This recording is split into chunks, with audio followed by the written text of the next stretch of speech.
Nos ancêtres comprenaient mieux les choses que nous aujourd'hui, malgré nos universités et même nos organisations.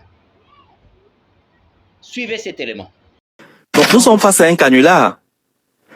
C'est-à-dire que, en fait, nos universités, nos centres de recherche sont à la remorque d'un système international qui n'a rien à voir avec nos pays. Et nous finançons ça.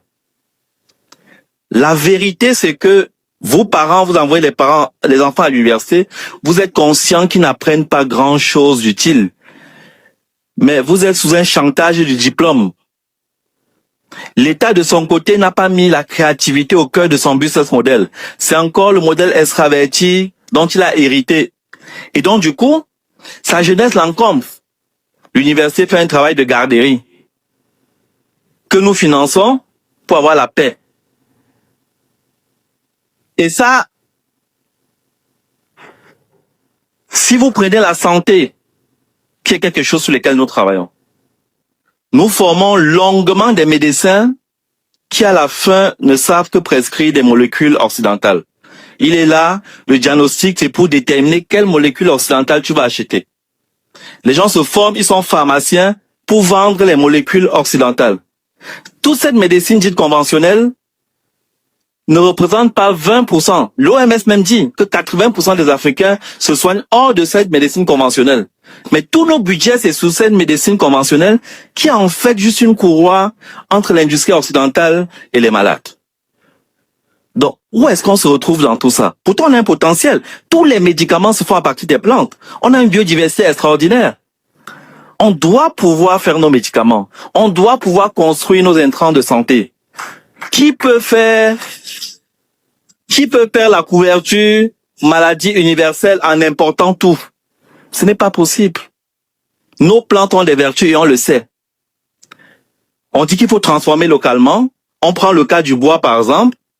Mais le bois, rien que les écorces du bois, par leur valeur thérapeutique, peuvent nous rapporter 20 fois plus que la bille de bois que nous importons. C'est-à-dire, si on enlevait seulement les écorces pour exploiter médicalement, la valeur marchande dépasserait la valeur des billes de bois. Mais on n'est même pas dans ce schéma. Donc, et le fond du problème, c'est notre imaginaire. Avant même de regarder les côtés pratiques, techniques, de qu'il n'y a pas de lycée technique et tout ça, ça commence par l'imaginaire. C'est là où on est vaincu. Mon entreprise fabrique des équipements. Et c'est très remarquable. Chaque fois que je vais à une exposition, je présente par exemple un distributeur automatique de boissons. Dès que les gens rentrent, ils voient le distributeur, je fais la démo. La première réaction, c'est « les blancs sont forts ». Je lui dis « mais c'est écrit dessus « Made in Africa ». Il dit « ah bon, donc vous assemblez ?» Je dis que non, on fabrique. Il veut se convaincre qu'il y a quelque chose qui ne va pas. Son cerveau bug. L'idée de la création africaine nous échappe. On est coupé de ça. Et c'est la grande bataille que nous devons mener. C'est les industries créatives. Nous encore, les gens de notre génération, tout petits, on faisait au moins les avions avec le papier, on faisait les vélos, le vélo avec le bambou. Mais les enfants d'aujourd'hui sont sur les écrans. Mais qu'est-ce qu'ils regardent sur les écrans?